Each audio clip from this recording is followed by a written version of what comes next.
Thank you for the kind introduction. Hello, everybody. So as it was introduced, he went through what I am. I'm not a marketer, which are dirty words in this room. I'm actually trained as an architect. So I recently learned that this doesn't really exist in India, but I wanted to say Dhanyavad. Thank you for the kind hospitality and welcoming to this country. I've only been here a couple of days, and it's been wonderful. So moving on.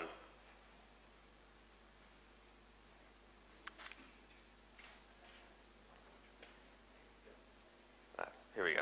So a little bit about me. I know that there was a little bit of a lengthy introduction, but since I'm not a marketer, I wanted to explain who I am, where I come from, what I did, and how I got here. I started in architecture, large projects, sports, hospitality, multifamily residential, retail design, which kind of bent me towards branding. And I made it into the TV world in production design because of my experience in branding, specifically with Telefonica, working with Kitchen Nightmares and Extreme Makeover Home Edition, which were two shows that taught me the place of brand, how to place it in a market, how to advertise it on TV, which are things that you don't learn in architecture school, and kind of gave me a little bit of an understanding of that placement in the world and how it kind of works. Westfield caught wind of that, and they were developing a team called the Retail Experience Design Team, which was to develop revenue opportunities and marketing opportunities in the common area of the mall. So replacing soft seating with things like cars and what that would look like and how that worked within the mall and planning those things into development strategically. I worked on World Trade Center, I worked on San Francisco Center, I worked on some pretty large projects and a kind of a broad spectrum, like I said, from cars through to holiday decor and even inventing new business for Westfield with a co-working space called Bespoke in San Francisco. But the reason I'm here today is not because of any of that. It's because of one project that we did in particular that coincided with a grand opening of a project in San Diego that had to do specifically with Pinterest. So the team, you can't do anything without a team. You need your key players, you need your cast of people to tell the story, to help you write the story and deliver it. This is us. So I came from design. Michaela was our head of our brand studio, so she was kind of the brainchild behind a lot of the idea that extended beyond the physical environment. Betsy was our digital partner, and David ran an agency called Attention, and he was the one who helped kind of facilitate the logistics of the whole thing. Where it all occurred was at University Town Center in San Diego. This was a kind of a prolific property for Westfield. It was one of the largest redevelopments that they've done. It was the first large flagship redevelopment that they did in the US. It was $180 million, and they only did half the mall. And what they were looking to do was coincide with their grand opening. They wanted to create an experience that could help promote it kind of proactively without really having sort of any proactive engagement on site. Basically what they wanted people to do was come, look at it, use their own technology to spread the word. And as part of that, there was a prizing campaign. So this is UTC, located in San Diego. This is the part of the mall that was redone. That center photo is Palm Plaza, which is where the actual activation was located. So this is the plan. So that's pretty familiar. This is actually a snapshot of my own Pinterest page. You know, we're all familiar with the format. It's been around for a little bit. You know, we know how it works. We know that we have a avid Pinterester here. This is kind of what we wanted. We wanted it to be a space. We wanted it to be pretty. We wanted it to be segmented. We wanted it to look like a nice fixture, but we didn't want it to like yell and scream at you, come, interact with me. We wanted it to be a good environment for people to kind of meander about, engage with if they needed. It kind of announced what it was, but it kind of receded into the background if you didn't want it to be there. What we didn't want was this. So our partnership marketing folks and our marketing folks, often when they want to make something interactive, they wallpaper it with iPads. That's what we didn't want to happen. We didn't want some sort of proactive engagement where somebody's going to come spend time entering their information, entering their email addresses, going through Pinterest, stealing it, breaking it, having it get rained on. All the things that technology is lovely for, but also horrible for. So this is Palm Plaza. This was going to be the site of the grand opening events. We positioned it, the Pinterest activation right off Palm Plaza, and it was for this reason. That area was going to be taken up by the grand opening events that were occurring over the course of 4 weeks. And that's when we activated it, up until the grand opening of the property for 4 weeks.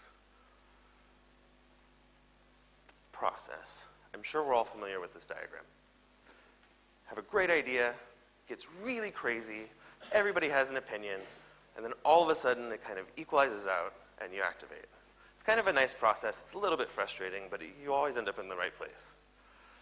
This is where we started. I actually jotted this down as Michaela and I were chatting one day in her office on the back of my sketchbook. She was talking about this crazy idea of creating a lounge out of Pinterest, and it could be this thing with, merchandisable vitrines, and maybe it's an actual big board that people could come and, pin their own things to, and it could become this crazy mess. So I drew this. I didn't think they would have any legs, but I was wrong. A couple of days later, she came back to me, and she had sold the idea to the executives, and we started with some small brainstorming. These were the original ideas, which were literally a Pinterest wall. There was a number of issues with these, so we ended up here. Moving on, as all things happen with design and everything being done by committee in a large corporation, this is what happened next. We actually went through 23 iterations of the lounge. Was it a lounge? Did it have a sculpture? Was there seating? Was it interactive?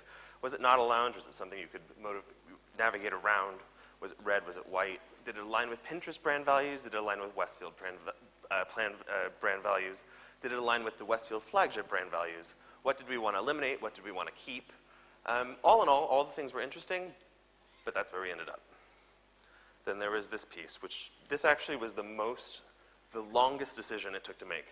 Was the pin going to be seating and straight up, or was the pin going to be pinned and canted? You'd think that this would be something that, would be taken care of in one meeting, but literally it took about 2 weeks. That's where we ended up. It got too expensive. Out of the gate, our budget was $12,000. And when we priced this out, this came in just over $100,000, so it wasn't something that we could afford to do. So we went back to square one. We removed the bigger, more costly pieces and kind of went through where the brand was going to be. Again, that's where we ended up. This was the final rendering that we sold into everybody. We presented to Pinterest. Pinterest had a very limited engagement with us, being that social media is a little bit of free enterprise, I guess you could say. But they liked the idea of it, and we got the green light from everybody, and this is how this is the direction that we moved in.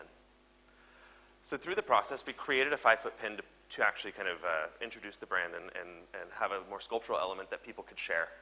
We wanted that piece that was unique, that was definitely a no-brainer. Everybody knew what it was, and something that people could interact with, take pictures of, Instagram, pin to their boards, tweet, put on Facebook, and later I'll get to something more unique that happened with it. This was the building of the wall. This wall was pretty much invincible. It was 60-gauge steel. A Cadillac it was made of the same steel that old Cadillacs used to be made out of. It was built to be outdoor, fully engineered to stand to the wind.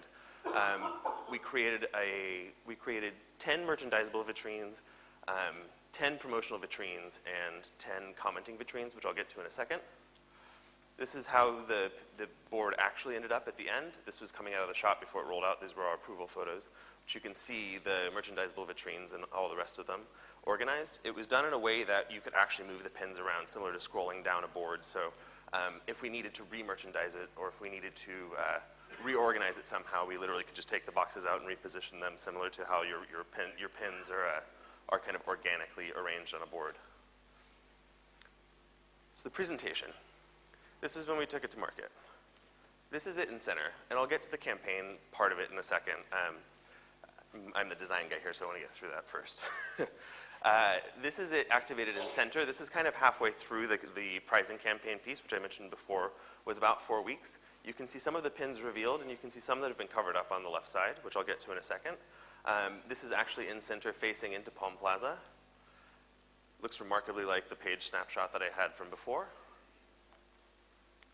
People interacting with it. We actually got it was really interesting, the amount of response that we got from the actual shoppers, how cool it was, how much it was tweeted and Instagrammed out. It was really amazing, kind of a surprise to us. So this is when we're going to get to the campaign part. I promise you that there is meaning behind all of it. So the merchandisable vitrines had a twofold purpose. On the right side, you can see the merchandising vitrine prior to the pricing, or during the drum roll, and on the left side is after it's been revealed for the pricing. Now the campaign, what we wanted to do during these 4 weeks is all of these were covered up when it was first activated, and inside the merchandisable vitrines were prizes that were donated or supplied by retailers, new retailers that were coming into the center. They were merchandised in each vitrine, and every couple of days, a new one would be revealed so people could see it, and that would keep the interaction going. People would come back to see what new prizes were available, what new prizes could be had. Now, the way that the prizing campaign worked was that we had a Pinterest page for UTC, and we encouraged shoppers to create their own Pinterest page based on the values of the center, which was retail as resort. So people would create their kind of look and feel of what they thought the new UTC would be, and picked by executives, somebody would win all the prizes on this board. So there were sunglasses by Oakley, there was a movie premiere at the new ArcLight Theater, there was a gift certificate to restaurants. I actually even believe there was a test ride or a couple of day rental in a Tesla, which we had a new dealership at the center. So it's some kind of cool stuff. I think overall the prizes were about $3,000. The second was the amenity vitrine, which I mentioned before. So in the amenity vitrines, we showcased new amenities, things that would be happening at the center that weren't there before. For example, in this picture, we show somebody using a computer, which was to promote the new Wi-Fi that was going to be installed throughout the entire center. And the third was the kind of buzzboards. These were the comments, and we used Westfield employee names for these. But what these were comments like Tom would say, hey, have you seen the new dog park at UTC? And Joyce would say, no, but I plan on going there later. Just to kind of promote in a little bit more casual way the things that were going on there in hopes to generate a little bit more buzz. And this is the final piece. This thing was stolen 5 times. I kid you not. We had to have it rebuilt 5 times. And as you saw in the plan earlier, it was literally in the middle of the shopping center. So we're really unsure how they got away with it, but 5 times it was stolen. It's 5 feet long, 4 feet tall. It's bigger than me, weighs about 300 pounds. So the press. This generated for us, it generated a good amount of press, substantially more than we had anticipated, actually spread out beyond the local media into kind of national and international kind of digital press.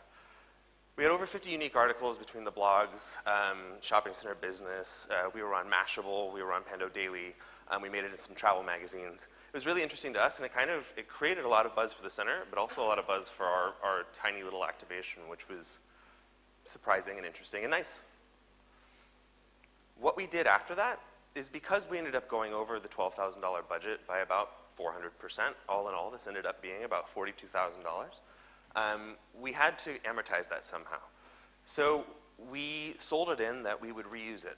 We built it in such a way that it could be packed away into a crate and shuttled all around the country to be promoted and cross-promoted for different centers throughout the Westfield portfolio, which at the time, I believe was 52 centers in the US. We reused it all across the entire portfolio. This specifically was for holiday. There's the holiday, same type of contest, merchandised with goods from the retailers in the center, promoting amenities within a new center, revealed gradually throughout. Bright Pink was our partnership for breast cancer awareness.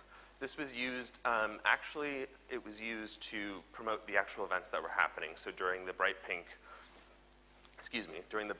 week or so, there would be yoga classes, fitness, screenings, things like that. And that's how the board was used for that. Lunar New Year, which was similar to the holiday and the grand opening for UTC Pinterest. Prizes would be won for the best Pinterest board. And then Westfield Carlsbad. This was unfortunately a development that was sold to another developer. But Westfield Carlsbad had a really unique, a really unique reason they wanted to use the Pinterest board. We were going to create 2 brand new ones. One was to promote the new retailers that were going in, and the other was as a means of kind of customer engagement and focus grouping to the amenities and things that the neighborhood and the surrounding area would like to see in the center. So they were going to have a kind of, it did get a little bit more digital, but it was to kind of reach out to the community, which I thought was very, very interesting. Rather than just only from promoting from within, it was a means of gathering information. So the posers. Now, I can't confirm that any of these were inspired by us, but I do know that our activation was before them. So Caribou Coffee did a really amazing job at the Mall of America with their giant life-size interactive Pinterest board to promote a new blend of coffee that they were launching. It's the same type of thing. You'd share your moments, you'd win a pound of coffee, things like that. Starseed is a small PR firm or a large PR firm in New Zealand. At the base, which I believe is the largest shopping mall in New Zealand, they created Pinterest boards that were actually real time. You would come, shoot photos, you could change things around, you could change the merchandise around, and I believe over 156 unique Pinterest boards were created this way. So that's my presentation. This was Pinterest Unplugged. I thank you very much for your time.